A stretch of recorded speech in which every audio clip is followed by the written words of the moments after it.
Et nous allons commencer dès maintenant avec une table ronde de 35 minutes sur les pôles sentinelles du climat, animée par Sylvie Roat, journaliste à Sciences et Avenir. Sylvie Roat, je l'ai bien dit, on peut l'applaudir. Donc à Sciences et Avenir, avec les intervenants, on a beaucoup de plaisir à les recevoir. Ludovic Marie, directeur de projet, chargé du programme Tara à Construction Mécanique de Normandie à Cherbourg-en-Cotentin.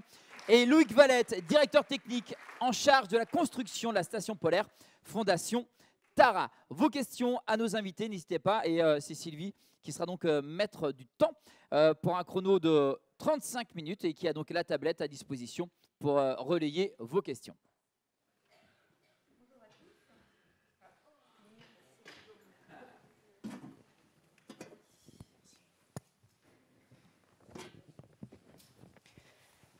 Bonjour à tous. Donc, on va vous emmener dans des régions froides. Froides et qui sont un peu inquiétantes en ce moment. Hier, Romain Troublé de la Fondation Tara nous parlait de ces régions comme étant le canari dans la mine. Ce qui signifie qu'une région qui se réchauffe 3 fois plus que la moyenne mondiale est effectivement un indice de ce qui va nous arriver. Donc c'est un réchauffement accéléré, au cours des 20 dernières années, l'une des manifestations les plus visibles et rapides du changement climatique. On l'a vu, pour ceux qui étaient là, avec les images de Jean Lemire, qui ont montré qu'en très peu de temps, en fait, il y a d'énormes zones pouvaient être dépourvues de glace en seulement 13 ans de différence. Donc, nous allons parler d'un projet qui ambitionne d'aller étudier pendant 20 ans toute cette région, la région de l'Arctique précisément. Donc, je vais vous poser quelques questions, à savoir déjà comment accède-t-on au pôle et notamment à l'Arctique. Loïc Valette. Alors, comment on y accède? Alors, ce qu'il faut bien redire, c'est qu'au pôle sud, c'est couvert de glace, mais il y a la terre dessous, alors qu'au pôle nord, c'est un océan qui est couvert de glace toute l'année. Donc pour accéder en Arctique, il faut marcher sur la banquise. Et en fait, il n'y a pas vraiment de moyens, il n'y a pas de base polaire en Arctique, il n'y a pas vraiment de moyen d'être toute l'année en Arctique. D'où la nécessité de construire un bateau qui puisse être emprisonné dans la glace pendant tout le temps, tout au long de l'année. Parce qu'il y a déjà eu des bases dérivantes, il y a eu pas mal de bases qui essaient de faire ça. En fait, ce n'est pas du tout suffisant. Alors, en Antarctique, il y a des bases scientifiques qui sont installées sur la Terre. Et en Arctique, il n'y a pas de base scientifique. Donc, il y a des bases dérivantes. Alors, il y a des bases dérivantes. Ouais. Les Russes, historiquement, mettent des bases dérivantes sur la banquise, seulement pas tout au long de l'année. Donc là, pour rester toute l'année et pour pouvoir étudier cet environnement arctique, on a développé un bateau qui sera adapté à ce besoin. D'accord. Est-ce que c'est un bateau qui ressemble à un bateau? Est-ce que ça avait besoin d'une forme particulière? Je dis ça parce que je vois exactement à quoi il ressemble. Il ne ressemble pas vraiment à un bateau. Ouais, ben donc c'est un objet double emploi parce que c'est à la fois une base polaire et à la fois un navire puisqu'il doit aller jusqu'en océan Arctique par ses propres moyens. Donc s'il est autopropulsé, donc il y a une hélice, un gouvernail, comme n'importe quel bateau, une passerelle de navigation comme n'importe quel bateau. Et après tout le reste est plutôt développé pour être une base scientifique. Qu'est-ce qui, là on la voit, qu'est-ce qui justifie cette forme qui au départ était dessinée sur un coin de table comme étant une forme ronde et qui est devenue ovale avec des contraintes particulières? Pourquoi cette forme?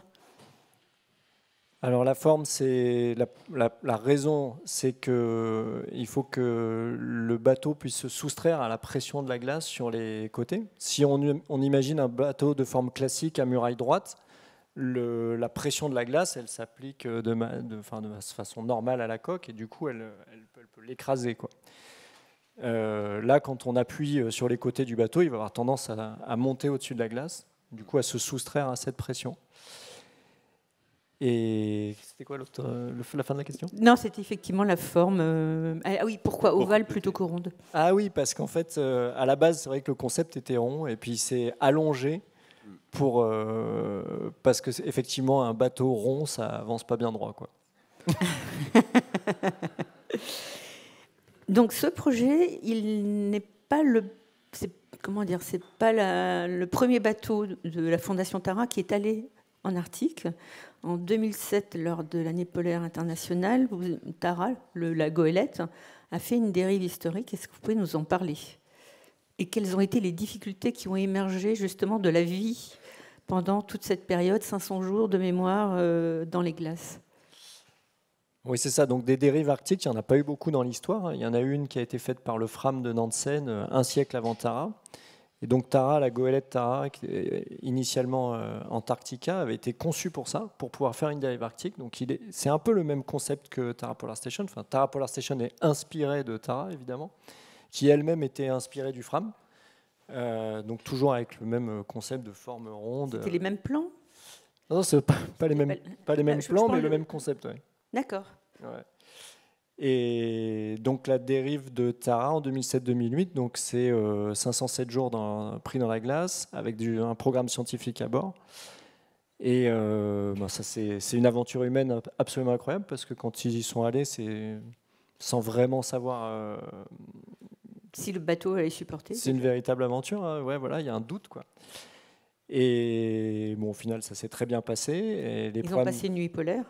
Une nuit polaire, ouais, qui dure. Alors la nuit totale, c'est en fonction de la latitude, hein, c'est entre 4 et 5 mois. Mais après, l'obscurité pas permanente, mais majoritaire, c'est au moins 6 mois. Ouais. Donc c'est long. Et du coup, les résultats ont été excellents au niveau scientifique. Mais il y avait quand même un peu de frustration parce que Tara, ça reste un petit bateau et il n'y a pas de labo vraiment à l'intérieur à proprement parler.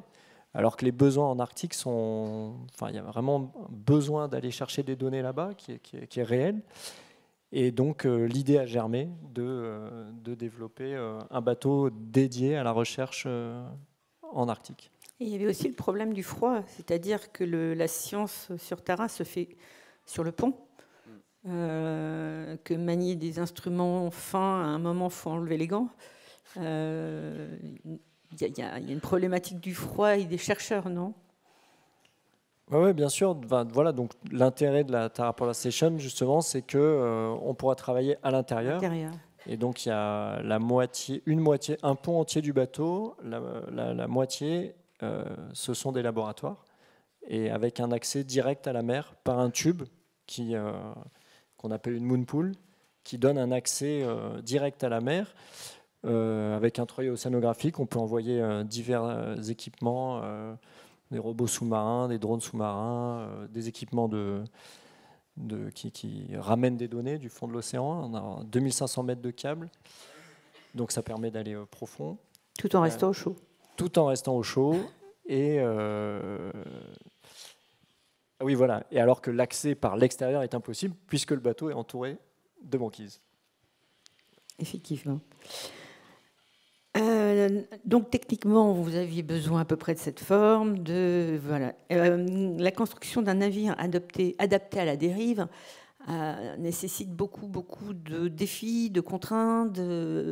Expliquez-nous, Ludovic Marie, quelles ont été les difficultés de conception, enfin toute cette aventure extraordinaire que vous êtes en train de vivre. Oui, donc on a commencé la construction il y a 1 an, quasiment jour pour jour. Le premier sujet, en fait, c'est qu'on a un bateau qui est construit pour sa destination, c'est-à-dire la dérive arctique. Donc la première chose qu'on a dû faire, c'est construire une coque qui permettait de résister à la pression de la glace. Alors ça paraît peut-être anodin, mais on travaille habituellement sur de l'aluminium. Donc l'aluminium, pourquoi? Pour qu'il soit plus léger. Habituellement, on est sur du 6-8 mm. Là, le bateau, le front, il est en coque épaisse de 20 mm. Donc ça a été le premier sujet, c'est de travailler le 20 mm, mais surtout dans cette forme atypique. Hein, on a une forme concave.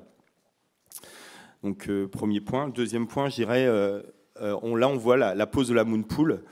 Donc la moon pool dont parlait Loïc, c'est un élément extrêmement important parce que ce qui va permettre aux scientifiques de travailler à bord, je dirais, dans des conditions acceptables, puisque la station est faite pour pouvoir travailler à une température ambiante de 18 degrés. 18 degrés quand il fera moins 22 à l'extérieur, c'est-à-dire un delta T, delta de température, pardon, de l'ordre de 40 degrés. Donc là, le deuxième sujet, ça a été l'isolation de la station, puisque il faut qu'elle soit la plus neutre possible en énergie, donc qu'elle consomme le moins possible. C'est aussi un autre défi, hein, c'est d'assurer son autonomie, puisqu'on parle de 500 jours à la mer. Donc isolation, consommation énergétique. Et dans l'isolation, on avait un sujet, hein, qui est encore un sujet en partie construction, qui est la condensation que génère un delta T de 18 degrés à l'intérieur avec moins 20 degrés à l'extérieur. C'est la condensation sur la coque, donc là qui se traite par la ventilation et puis par une isolation avec le minimum, j'ai envie de dire, aucun pont thermique. Troisième sujet qui a été quand même assez important, c'est l'évacuation sanitaire. En fait, il faut quand même penser que nos chercheurs et marins, ça reste un bateau. Donc il doit partir. Il y a des marins, il va y avoir des scientifiques, mais en cas d'avarie ou de problème sanitaire majeur, ils doivent pouvoir être évacués. Sauf qu'on est dans des zones hostiles, pas accessibles. Donc il faut prévoir la capacité d'emport d'un ravitaillement d'un hélicoptère qui peut venir en zone polaire. Donc ça veut dire un kérosène qui a un point d'inflammation qui est de l'ordre de 27 degrés. Donc 27 degrés, c'est extrêmement bas. Donc en gros, c'est l'équivalent d'une zone ATEX. Je dirais que ça, c'est pour les points majeurs des points qu'on a dû traiter. Et le dernier point, parce que comme je le disais, c'est un bateau. Et donc il y a une ligne propulsive. Cette ligne propulsive, elle est dimensionnée pour globalement pouvoir naviguer en zone polaire. Pour ceux qui ont déjà vu un brise-glace, ça ne fait pas 26 mètres de long. Celui-là, il fait 26 sur 16, donc c'est un petit bateau, même s'il est très grand pour une station dérivante. Et il a fallu dimensionner la ligne propulsive sans compromettre la taille du bateau.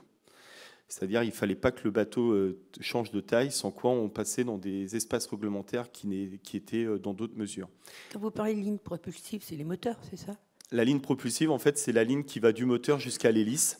Et la particularité sur un navire qui va opérer dans la zone arctique, c'est qu'on part de l'hélice pour remonter au moteur. C'est-à-dire qu'on dimensionne l'hélice, on dimensionne ce qu'on appelle la ligne d'arbre, qui en gros, la ligne d'arbre, c'est le tube qui entraîne l'hélice.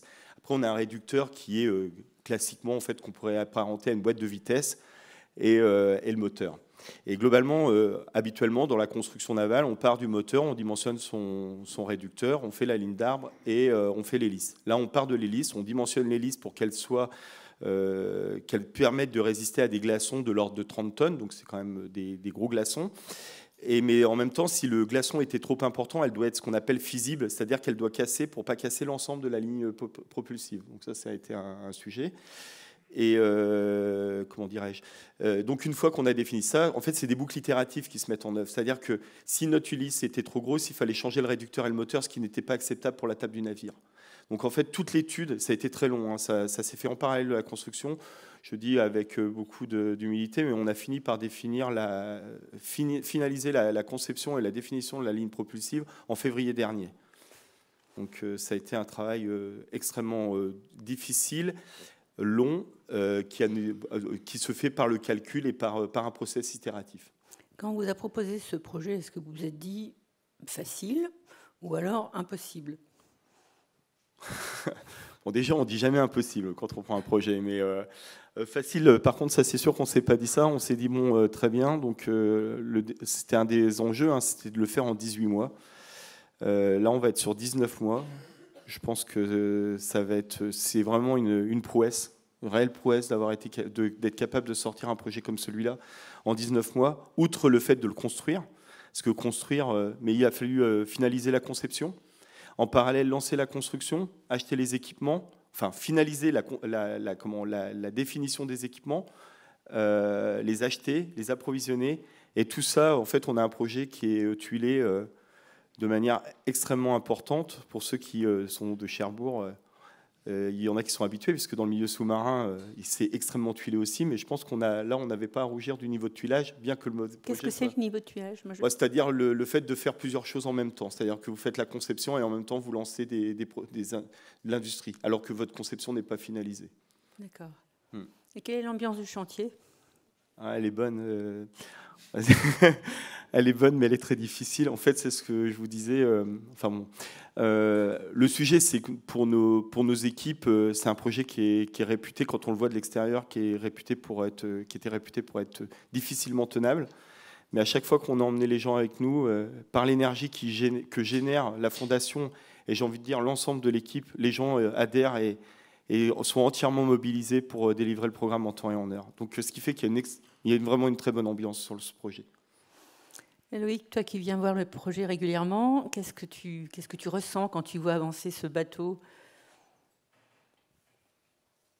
C'est dur de répondre parce que c'est pas fini, mais non, c'est génial de voir la concrétisation d'un projet qui a débuté il y a à peu près une dizaine d'années, et au moins sur un coin de table, sur un bout de papier, mais c'est vrai que là, depuis 2-3 ans, tout s'est accéléré et c'est devenu réalité.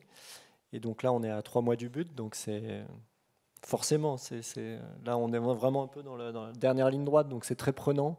Donc il n'y a pas trop de temps pour cogiter là. Donc là, les prochaines étapes, hein, c'est mise à l'eau. Ouais, donc, comme tu veux. Donc on met à l'eau le 30 septembre, donc dans un peu plus d'une semaine, enfin 2 semaines, et livraison fin novembre. Donc là, ce qui va se passer, c'est qu'on finit la structure, on prépare toute la mise à l'eau.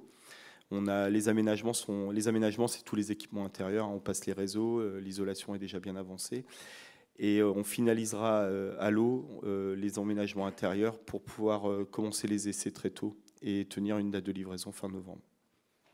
D'accord. Loïc, à partir de fin novembre, donc le bateau est livré, enfin le bateau, la station, voilà. La Polar Station, oui. Voilà, la TPS est livrée, donc c'est la fondation qui prend la main. Et là, qu'est-ce qui se passe pour elle ? Alors, ce qui se passe pour elle, on a un programme assez chargé, hein, parce qu'on programme des premiers essais dans la banquise l'été prochain. Donc, les essais, ils auront lieu donc pas sur le parcours d'une dérive arctique. On va le mettre pour la première fois dans la glace de mer au nord-est du Groenland, dans le détroit de Fram. Donc, il faut déjà prévoir du temps pour se rendre là-haut. Il faut combien de temps à peu près pour rejoindre à peu près un mois et demi, mais en fait, on va déjà attendre de voir comment elle navigue. Même si on a une bonne idée de comment elle va naviguer, mais c'est forcément un bateau qui évoluera mieux par beau temps. Est-ce que c'est toi qui seras au Non, c'est pas moi. C'est pas moi. Mais si, je pense que j'irai. Aux essais, j'irai, évidemment. Et donc, voilà, c'est ça le programme, c'est ça, de faire un premier essai dans la glace de mer l'été prochain. Et ensuite, un hivernage, pareil, dans un fjord de Groenland pour le tester donc dans d'autres conditions. Ce ne sera pas dans la glace de mer, ce sera dans la fast ice, mais il fera froid. Donc, ce sera une phase d'essai plutôt dédiée au froid. Donc, pendant toutes ces phases d'essai, on va se rendre compte des mises au point qu'il pourrait y avoir à faire, des problématiques que ça soulève. Et puis, on testera absolument tout, y compris le matériel scientifique. Et puis la première dérive arctique, elle est prévue en fin d'année 2026. Donc pareil, il faut du temps pour y aller. Hein, parce qu'elle va revenir au chantier. Une fois que vous aurez fait ce test, il va y avoir des choses qui n'iront pas. Ou peut-être. Non, honnêtement, ce n'est pas prévu qu'on revienne au chantier pour refaire des choses. Ouais. Évidemment, s'il y a besoin, on reviendra, mais a priori, c'est pas le. C'est sur place que ce sera corrigé éventuellement les éventuels soucis. Alors, entre les deux essais, l'essai en été et l'été en hiver, le bateau restera en Islande parce qu'il y a juste quelques mois. Ouais. Et après l'hivernage, après le premier hivernage, on reviendra en France. Donc le port d'attache donc de la Goélette et donc de la Tara Polar Station, ce sera Lorient. Mais évidemment, s'il y a quelque chose à venir faire à Cherbourg, au CMN, on reviendra. Et là, on aura quelques mois pour préparer la première dérive arctique. Parce que, comme je disais, il faut prévoir aussi le temps d'amener le bateau à son point de départ. Donc ça, c'est au nord-est de la Russie, à peu près au nord de la Sibérie. Donc il faut du temps pour aller là-bas. Donc on aura quelques mois entre la fin de l'hivernage et le début de la navigation pour préparer le bateau. Une dérive arctique, ça prend du temps. Il faut vraiment charger du matériel. Et puis on part pour longtemps. Il faut tout anticiper. Il faut prévoir 500 jours de nourriture, il faut prévoir toutes les situations, le consommable aussi pour les prélèvements scientifiques, il faut prévoir absolument tout. Et donc là, ça fait un programme chargé.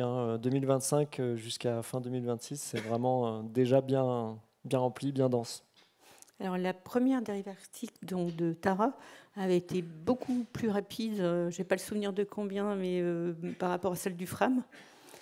Donc là, j'imagine qu'il est envisageable que ce soit encore plus rapide. Ah oui, donc comme chacun le sait, la glace en Arctique, la superficie occupée par la glace se réduit année après année. Donc là, les prévisions, on va dire les pires, prévoient qu'en 2045, il n'y aurait plus de glace l'été en Arctique. Donc ça nous donne 20 ans. Et c'est l'utilité de la Tara Polar Station, c'est de documenter ces changements climatiques en Arctique dans les 20 prochaines années. Donc l'objectif, c'est de reproduire des dérives arctiques. C'est-à-dire que dès qu'une dérive arctique sera finie, hop, il y aura un bref passage au stand et puis on retournera. D'accord. Et le but, c'est d'en faire une dizaine à suivre. Et donc évidemment, elles seront de plus en plus courtes, probablement. Et puis on verra comment les choses évoluent, l'état de la glace. Là, on sait qu'en l'espace de 20 ans, on a perdu à peu près en moyenne 2 mètres d'épaisseur de glace. La glace faisait 3 mètres d'épaisseur il y a une vingtaine d'années, elle en fait plus que 1 mètre par endroit. Et du coup, voilà, c'est tout l'intérêt de la Tara Polar Station, c'est de documenter ces évolutions pour les générations futures, pour apprendre du changement de ces écosystèmes arctiques. Alors l'autre nouveauté, c'est qu'il y a très peu de biologie qui est faite en Arctique, notamment parce que ce que je disais, c'est que c'est compliqué d'être dehors, faire des prélèvements à froid. Là, ça va être l'un des points forts de ces expéditions scientifiques, non ? Alors, c'est suivant le même concept que ce qui se fait à bord de la goélette, c'est vraiment pluridisciplinaire, donc c'est pas que de la biologie. Ce qui est nouveau pour Tara Polar Station, c'est qu'il y a 3 milieux à étudier. Donc il y a vraiment sous l'eau, donc l'eau sera accessible via la Moon Pool.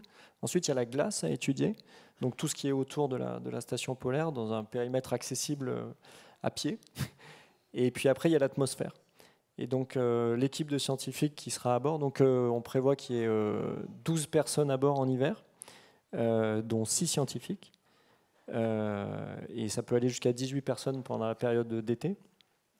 Et donc tous ces êtres humains pourront faire des manips, des prélèvements, et donc dans le domaine de la biologie, mais dans le domaine de l'océanographie, génétique, et tout ce qui est atmosphérique.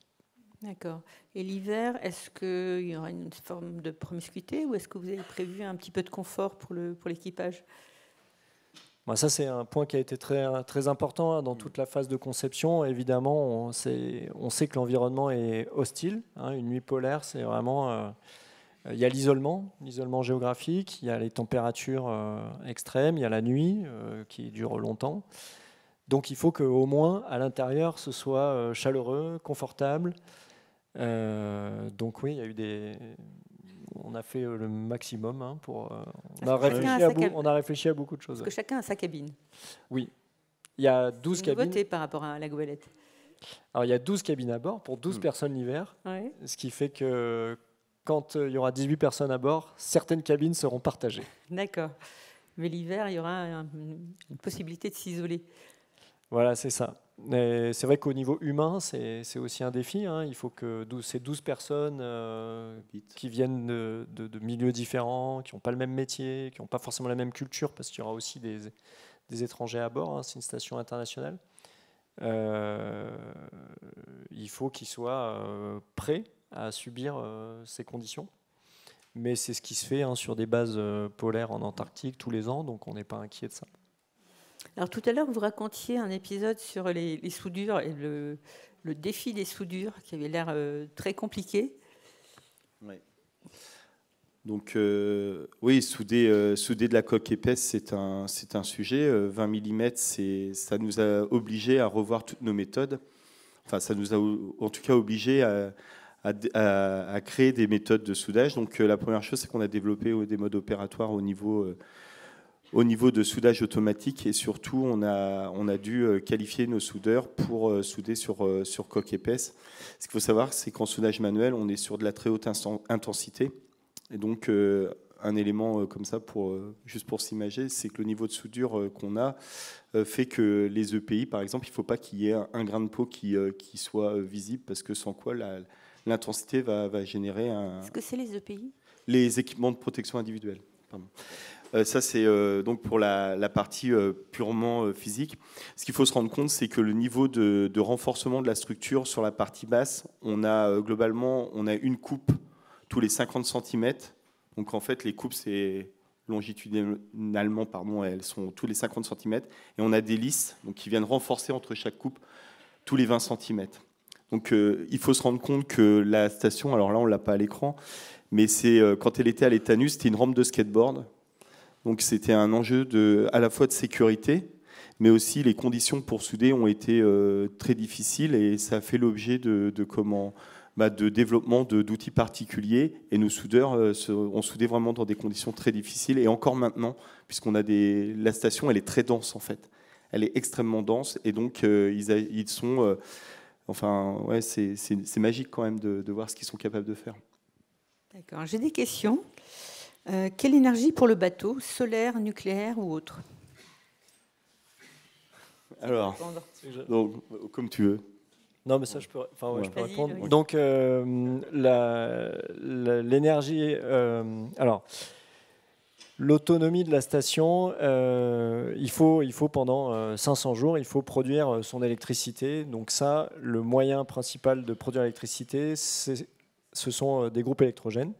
Donc on a la capacité de combustible nécessaire pour alimenter ces groupes électrogènes pendant 500 jours. Voilà. À côté de ça, on a un parc de batteries qui permet de stopper les groupes électrogènes pendant plusieurs heures par jour, d'une part pour économiser de l'énergie, mais aussi pour ne pas polluer nos propres mesures atmosphériques. Donc pendant ces quelques heures par jour, on pourra faire des mesures atmosphériques sans les perturber. Et donc, en fait, c'est vrai que rationnellement, on a fait ce choix pour la fiabilité d'utiliser des groupes électrogènes. Mais là où on a vraiment travaillé, c'est pour économiser la consommation. Donc, pour les faire tourner, mais au minimum de ce qui est nécessaire. Donc, pour tout ce qui est chauffage, on récupère de l'énergie, de la chaleur sur l'eau de réfrigération des groupes électrogènes. Ça, c'est un principe assez commun, mais c'est pour un petit bateau comme ça, un petit volume, ça va être très efficace. Et au-delà de ça, évidemment, on a essayé, on a réussi à aussi ajouter des panneaux solaires donc, qui vont produire et distribuer sur le réseau. Donc ça, c'est évidemment que pour la période d'été. Mais en été, ça marche très bien sur la glace parce qu'il y a beaucoup de réverbération. L'hiver, ça ne marche pas. Et puis, on a aussi une éolienne pour alimenter le réseau 24 volts du bord. Voilà. D'accord. Voilà pour l'énergie. J'ai une seconde question. Les équipes qui embarqueront, sont-elles déjà définies? Et si oui, qui seront ces équipes? Des chercheurs?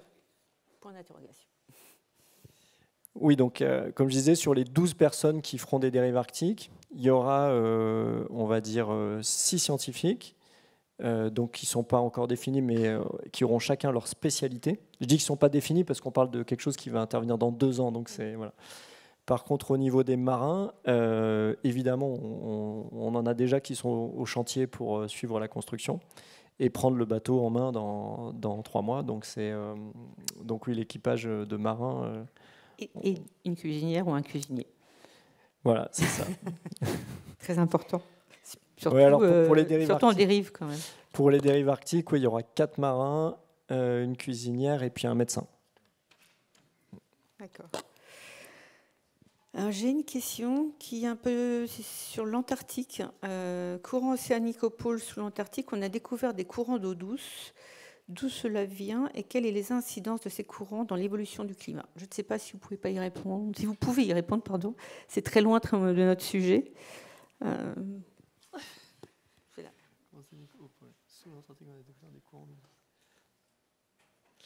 moi, je suis incapable de répondre à cette question. Sous l'Antarctique, mais sous l'Antarctique, c'est la Terre, du coup.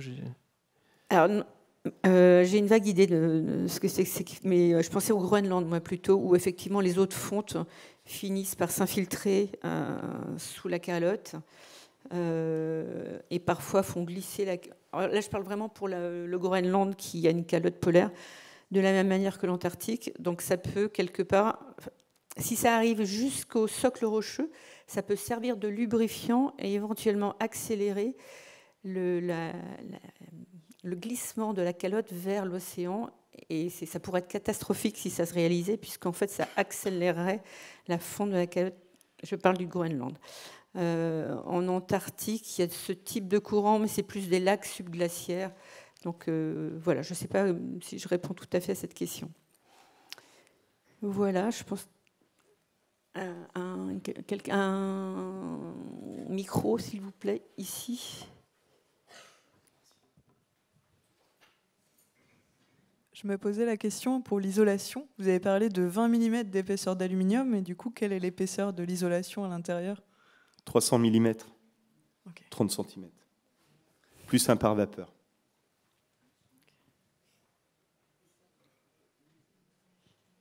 Voilà, on arrive au bout. On arrive au bout. On arrive au bout de cette table ronde. Merci donc à Sylvie Leroy pour la modération des échanges. On va remercier Ludovic Marie et Loïc Valette, donc directeur technique chargé de la construction et de la station polaire Fondation Tara. Merci donc à tous les deux pour ces échanges. Et encore merci à Sylvie Roy de Sciences et Avenir.